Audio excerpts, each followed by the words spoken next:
Brad Giles is a seasoned leadership coach, author, and founder of Evolution Partners, where he helps owner-led businesses build enduring, great companies. With over 20 years of experience, Brad has advised hundreds of CEOs and leadership teams on strategy, execution, and culture. He's the author of Made to Thrive, which we talked about somewhere early on in the first 10 episodes, I think, of this show way back. So Brad is I think only our third guest that's ever come back for more than one of these. So congrats, Brad. But he's the author of Made to Thrive, Onboarded, and Onboarded for Managers. He hosts the Evolution Partners podcast, which I was just on a couple weeks ago, where he interviews leaders and experts to uncover what drives sustained success. He's got a new book coming out. Depending on when you're listening to this, it may already be out. It's coming out October 8th. 2025, which is a week before my new book is coming out. So I already told him that I'm a little pissed off that if everybody spends their money on his book, they're not going to be able to afford mine. But, so I want you to buy his book anyway, but only if you buy mine too. His new book, I love the title, is called Bigger Isn't Better, Better is Better, Avoiding the Pressure for Endless Growth to Build a Better Business and Life. Brad, welcome to the show again. Mike, it's a pleasure to be here. And more than anything, just for a fun chat. Yeah, Brad and I know each other for a long while. We were members of the same coaching organizations for a while and just love doing this. And he's on the other side of the world in Australia. So we've got to do this at weird times when we record it. But love these conversations. So Brad, I'm going to start you off the way I always start these off. From all of your vast experience, what do you believe is the one most important characteristic of a great leadership team? Soul.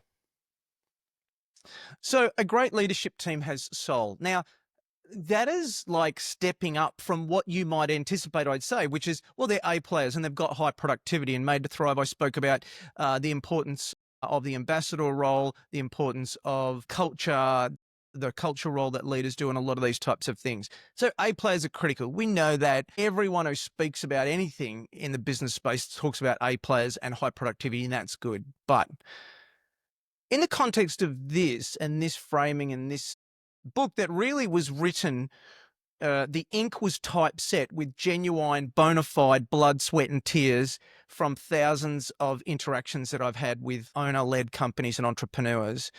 I think it comes back to soul, and soul for a couple of reasons.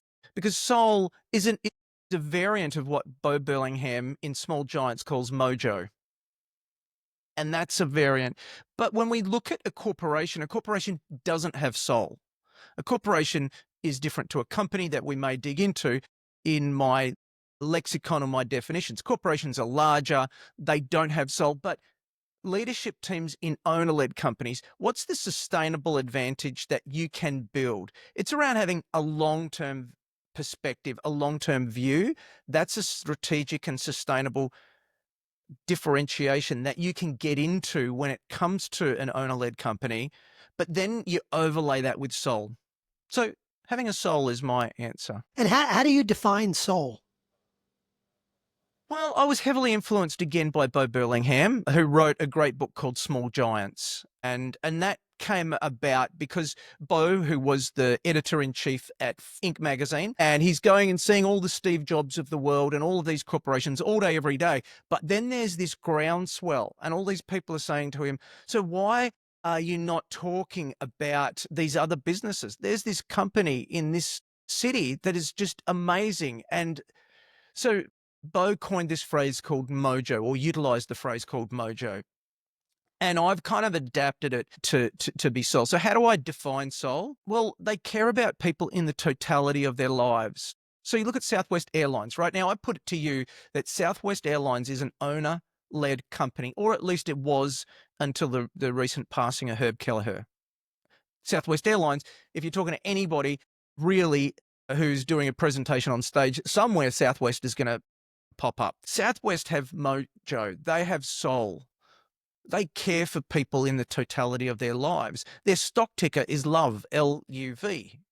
And I think that it's really important to understand that no one wants to work in a corporation where they're just a number.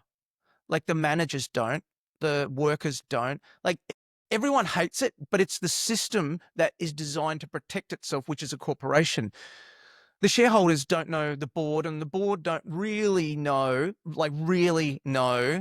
the leadership team. The leadership team don't really know the people. So the soul can't be created in a corporation.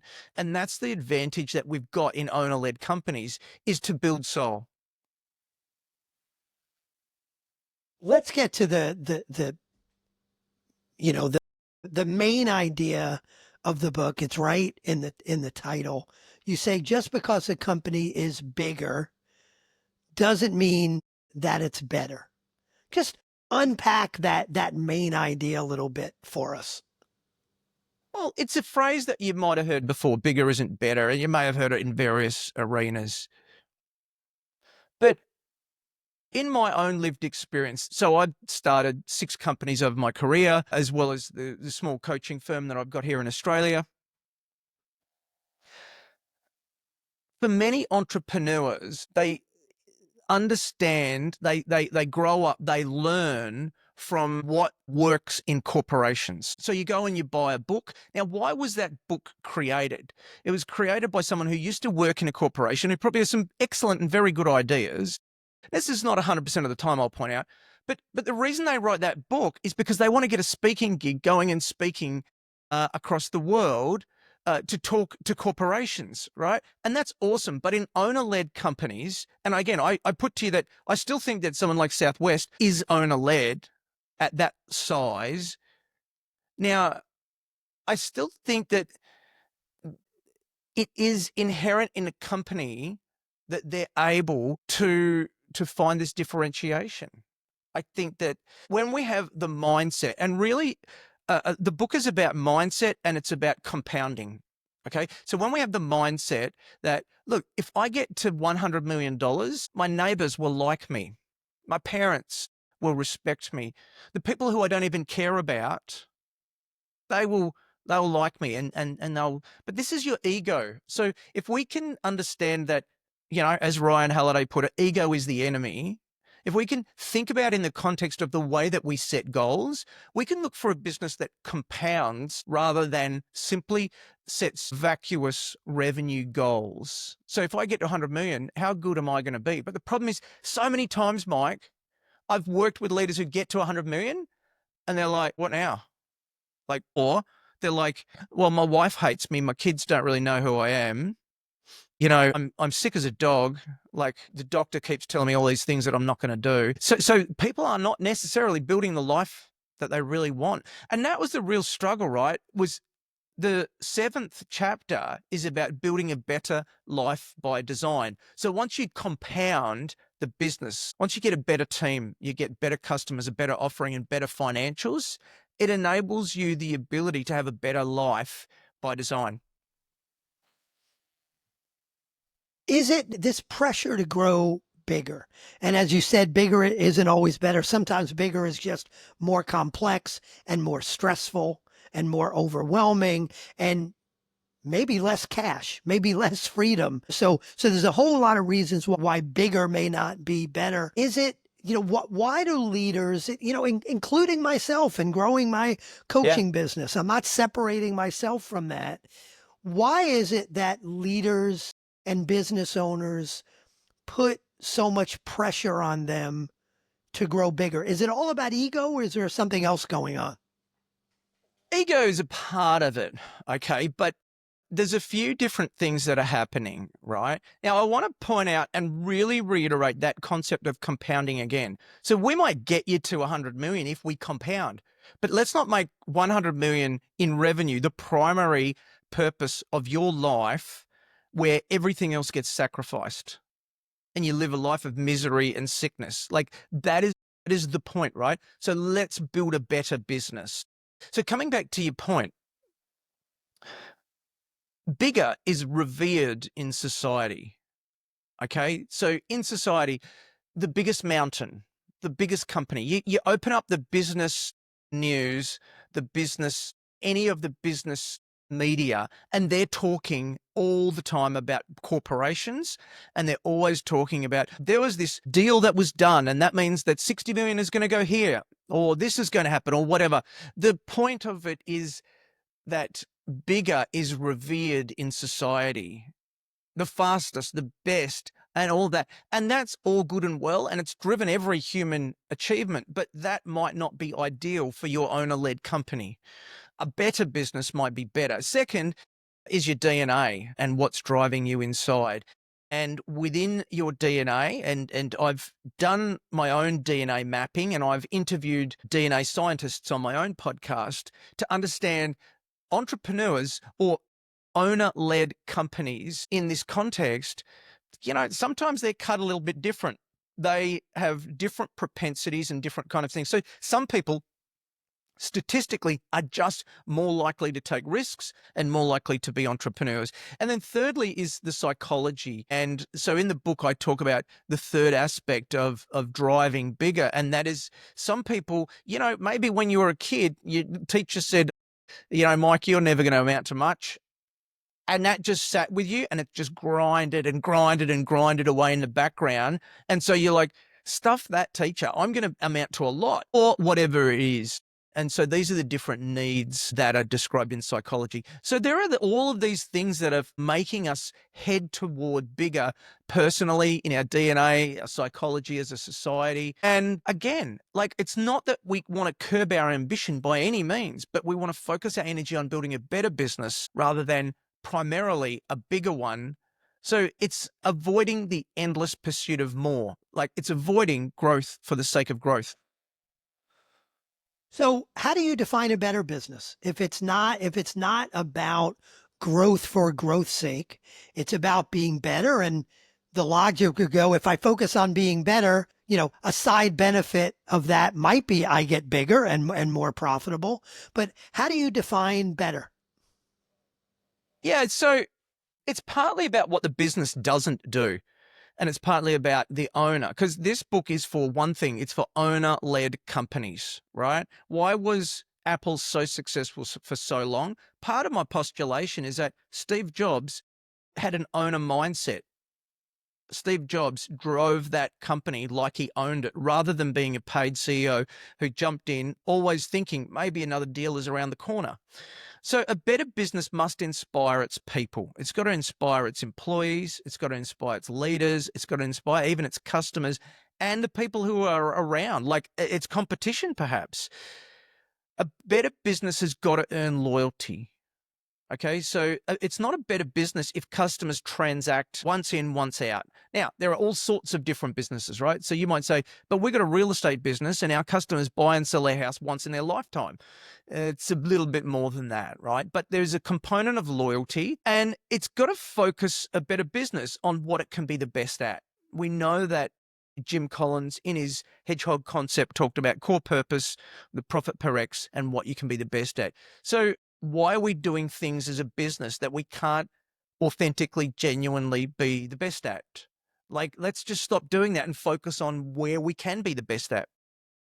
So when we talk about the owner-led company, and you talked about Herb Kelleher and Steve Jobs, one of the things you talk about in the book that I found really interesting was this idea of discipline versus patience in owners. Dive into that a little bit. What is that all about? I'm going to give you the last two definitions, and then I'm going to dig into that. So a better business must be financially strong, and a better business must not drain the energy of its owners. Now let's go over to what happens, right? This is like the third, fourth page in the book. It's such an important concept. So I've spent my life as an entrepreneur and surrounded by entrepreneurs, and there are all of these patterns that I see time and time and time again. And it comes down to two things, which is a 2x2 matrix, and it is discipline and patience. So owner-led companies, how do we get into this problem of being undisciplined and impatient? Well, it comes about because of freedom. So entrepreneurs, owner-led companies, people want freedom. That's why you started your own business, so you could get freedom, right? Now, in a corporation, or perhaps even in a startup, okay, that's managed or has very large investors, you are held accountable by the board and the shareholders. So if the shareholders don't get their return, what they expect, you will be fired. So that's a great accountability mechanism, okay? And some people don't like that, and fair enough. So what that means is that we get to a point where people want freedom. That's what we want people to have in their life, freedom. That's excellent. But with freedom comes a challenge because you don't have that external accountability. What that then leads to is people can pursue anything. So it's the fact that you can do anything with freedom that becomes the problem. And that's why, like I just said, only focus on what you can be the best at. What we often see people do is they have a business and it's going pretty well. So then they decide to start a satellite business. If I was so good at this thing, then I should be good at this other business. And then they spread their load. It is this freedom, this failure to focus that creates what we call an impulsive risk taker. So this is a person, an owner-led company, an entrepreneur who has the freedom to do anything, but they don't understand that they can't do everything. And so what that means is that they are low discipline and low patience. They're doing anything that they want. They're not focused in on executing primarily the plan. And in terms of their patience, they're impatient. They want to get everything done now. And this is kind of the signature of many of the entrepreneurs that we've worked with when we start working with them. So our job is to make them, and probably your job, frankly, as well, Mike, is to make them go from being undisciplined and impatient to being disciplined and patient, to take them from being an impulsive risk taker to being a strategic executor. Is there such a thing as being too patient? Yeah. Yeah. Well, a person who is patient but not disciplined is what we call a measured optimist. So they never really get what they need to done. So they're patient to execute the longer term plans. What are the big shifts, the big moves, the big strategic moves that you want to do in the 3-year context? As we know, Shannon Susko calls it the 3-hag. So in the long term, whatever framework you're using or whatever you're thinking, we want to be able to execute and have the patience to get out of this quarter to work on the big things that are going to move the needle and differentiate the business. But I guess what I'm asking, Brad, is so I've got leaders that I work with, CEOs, owners that I work with that are very disciplined. They're very patient.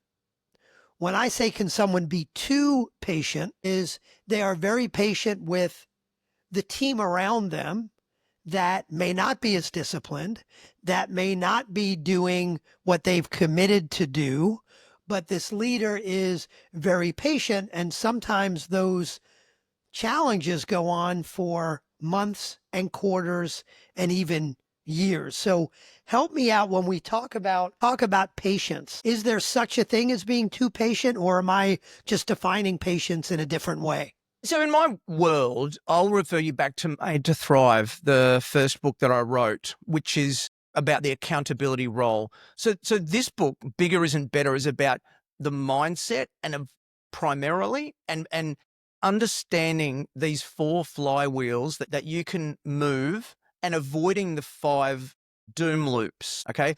So we must have accountability.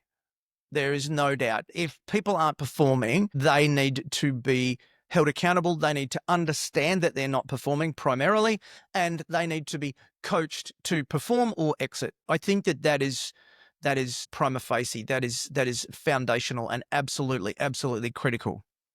So patience doesn't mean we're patient with people who aren't doing what they say they're going to do. We still got to hold people accountable. No, patience is the idea monkey who rocks up on a Monday because on Sunday they read an article that said, you know what you need to do, Mike? You need to open a web store in Taiwan or whatever it is. And so then they said, so now we're going to open a web store in Taiwan. All of these crazy entrepreneurial ideas that keep popping up all the time.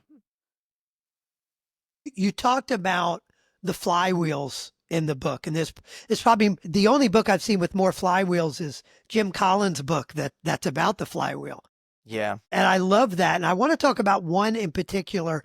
No shock which one I want to talk about, because you've got a flywheel for remind me, you've got finance flywheel, an offering flywheel, Customer customer flywheel, and better team. So better better team. team. And that's the one I want to focus on. And help me understand, you talk about in the book, and it's so interesting, the better team doom loop versus, and then you talk about the better team flywheel. Yeah. Talk So, about that a little bit. so bigger feeds the doom loops. Each of the sections, each of the chapters, better team, better customers, better offering, and better financials, the mindset of bigger leads to a doom loop. Okay. And this is, I'll reiterate what I said earlier. This is bona fide written with the blood, sweat, and tears of entrepreneurs that I've done myself and seen other people do. So if we understand that the bigger mindset leads to these doom loops, then inversely, what is the flywheel that builds a better business? So I want to start by talking about the bigger team doom loop. So with a bigger is better mindset, we start by hiring B and C players to fill roles quickly. We got to get bigger. For whatever's stimulated you to think in an owner-led company, we got to get bigger. So we're going to hire B and C players to fill roles quickly. Now, they don't sit there and go, come on, let's go out and find we'll scrape up all the B and C players that we can. But they shortcut good hiring, or they don't understand. They're just like, we've got to get that in there. There is that sense of undisciplined and impatient, that impulsive risk taker who's like, we got to open that Taiwan web store or whatever it is. Now, if we do that, we can't help but, and that's Jim's phrasing around the flywheel and the doom loop. It is a logical next step. We can't help but form dysfunctional and unproductive teams because we just brought in a whole heap of B and C. If we do that, we can't help but experience low efficiency and focus on low impact work because these are B and C players, right? If we do that, we can't help but achieve poor results. And if we do that, the impulsive risk taker, the undisciplined, impatient leader can't help but misinterpret those poor results as a need to grow bigger. You know what we got to do? Okay, so this hasn't worked, but let's get bigger again because they got that mindset. Then they push for aggressive growth to solve problems. Let's get bigger. And then we can't help but hire B and C players to fill roles quickly. And we go back to the top of the doom loop. And we doom loop downward and downward, and we don't understand why. And it's all born of this mindset of bigger is better. Now, when we think about that, and I've seen that, I would say I've borderline mastered that myself in my early career, right? Congratulations. Thank you very much. But then we think about, okay, so what is the better team doom loop? Excuse me, what is the better team flywheel? I'll get this phrasing right one day. The better team flywheel. So what's the inverse of that? How do we compound our team? So we start with a better is better mindset. We start by selecting A players infused with passion. Now, passion and soul, that was the word that I used at the beginning of today, right? If we select A players, not just A players, but A players infused with passion, we can't help but build high-performing, productive teams with soul. They're good teams, like they're great. They've got that soul, that mojo. If we do that, we can't help but have higher efficiency and focus on high-impact work. In that environment, better efficiency, people are doing better and more impactful work. And if we do that, we can't help but achieve outstanding results. We do that, we can't help but enhance our reputation as a great place to work. And then if we do that, we can't help but replenish and grow the talent pipeline. People want to come and work for this awesome place with soul. And then what do? We select, back at 12 o'clock, we select A players that are infused with passion. And so we complete one circle of that flywheel and we commence that compounding. So you can see these two scenarios when it comes to the bigger team doom loop versus the better team flywheel. And it's a choice, and that choice is, it comes from a mindset for an owner-led company around bigger isn't better, better is better. So I want to get to make this real, I want to get some coaching, one coach getting coached by another coach right now. No probs. You could send me an invoice for this if you want. So next week, I walk into a brand new client, to do a 2-day kickoff. And one of the things we're going to do is create a vision and plan for the future, which includes what revenue they want to achieve and what kind of profitability they want to achieve at different points. Today, they are at point X. Where do they want to be by the end of fiscal 2028?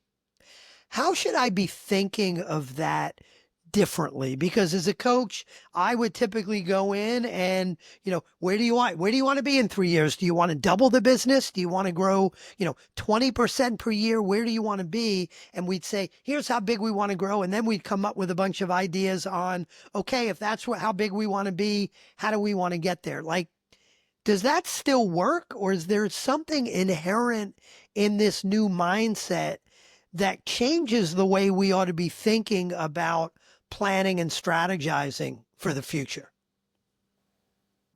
Revenue is vanity, profit is sanity, and cash is king, right? So I'm going to go back to, we're in that workshop and they say, we want to get to $100 million. Cool. How are you going to pay for it?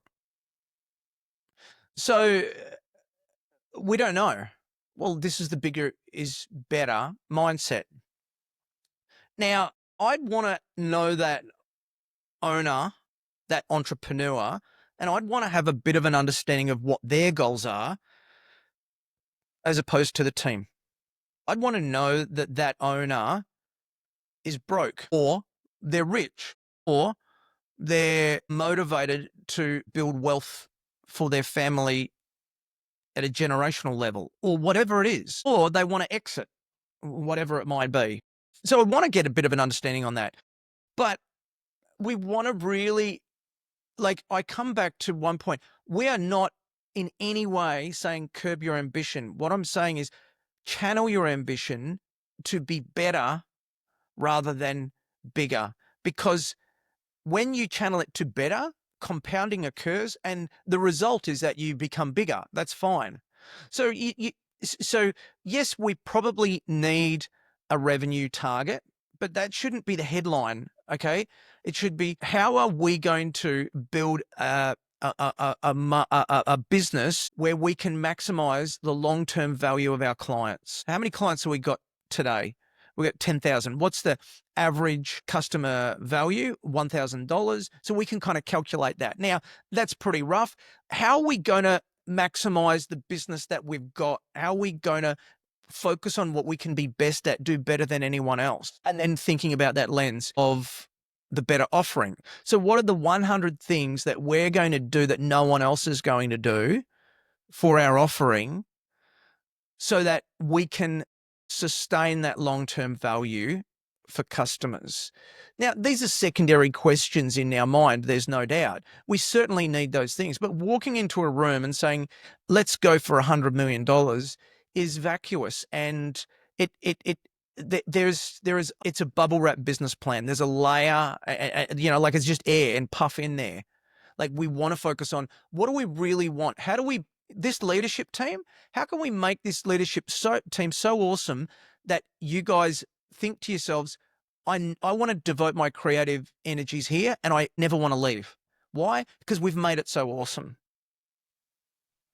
So it's really a focus, whether you start with the number or you start with where you want to get better.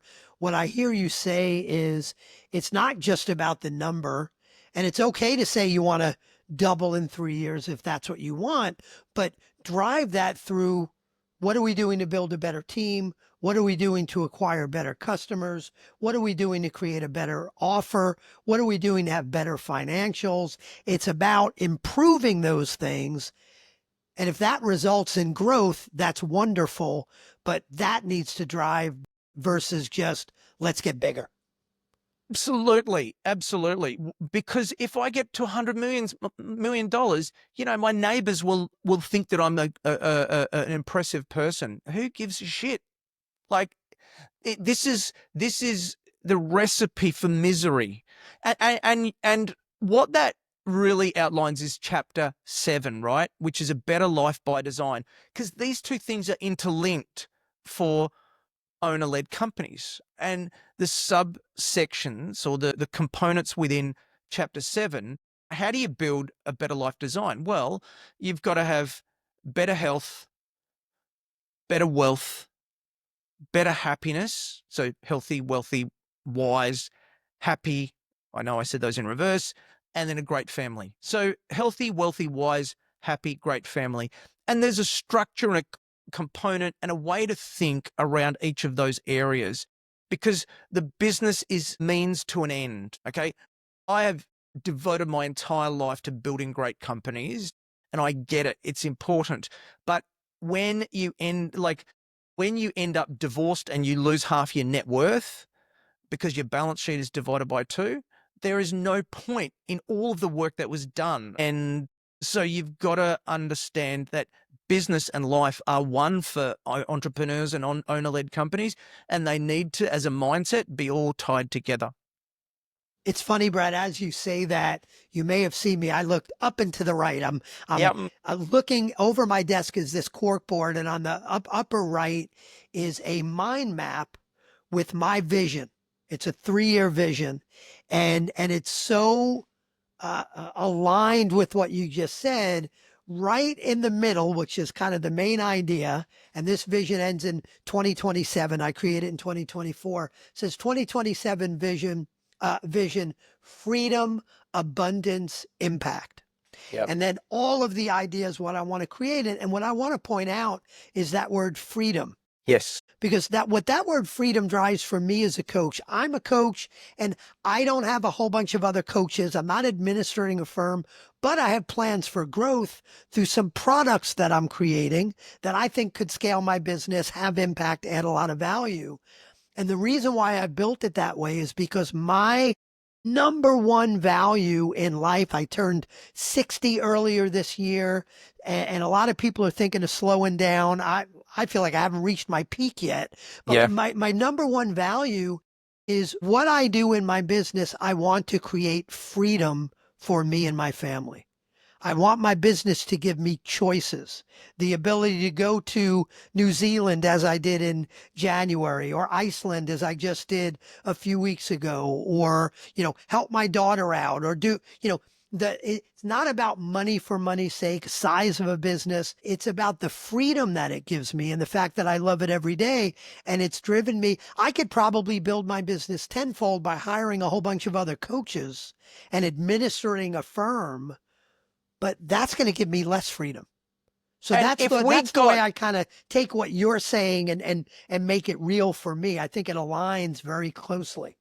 And if we got 100 owner-led companies, or the owners of those companies, and we interviewed them one after another, I could almost guarantee you 100% of them would say, yes, it comes down to freedom. That's why I started the business, because I wanted to get freedom.